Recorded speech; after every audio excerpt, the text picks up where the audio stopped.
जदर निहारिया किया तो खुदा जहूं दे छो गैर की पुकारिया तुझी अता जहूं दे छो गैर की पुकारिया तुझी अता जहूं दे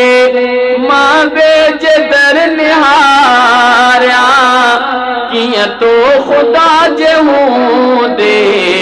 छो गैर की पुकारिया ऐ बन भरल उघाड़ने खेतूं ढके तो साईं गैरन के भी खुदाया तो नाज सान पाई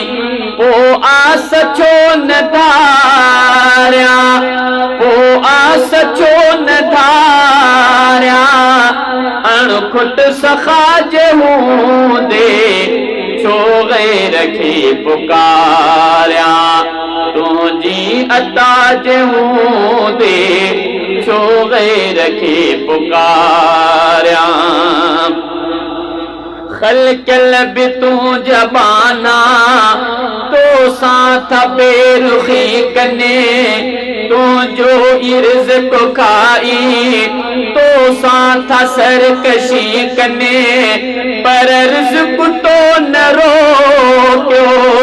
तेरी दगा जहूं दे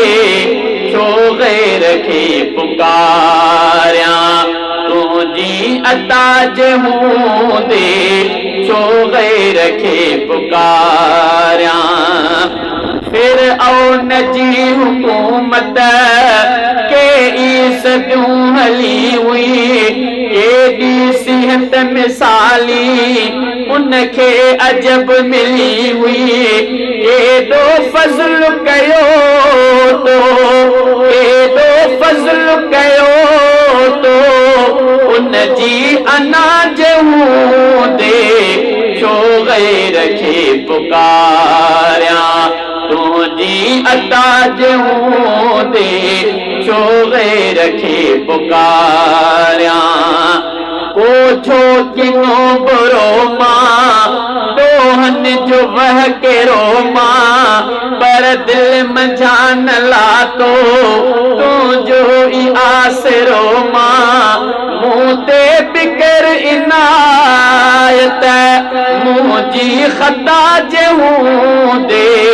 छो गैर की पुकारिया तुझी अता जहूं दे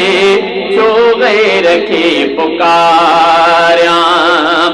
तू आ करीम साईं याने त अणगुरो दे यम खां अगे दफ्तर भागन संदोस दे दे हसनीअ खे कीअं ॾींदे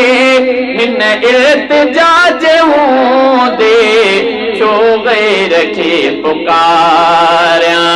तुझी अता जहूं दे छो गैर की पुकारिया तुझी अता जहूं दे मां बेजदर निहारिया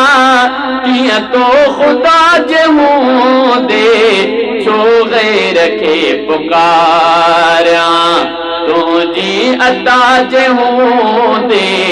छो गैर की पुकारिया मुबारक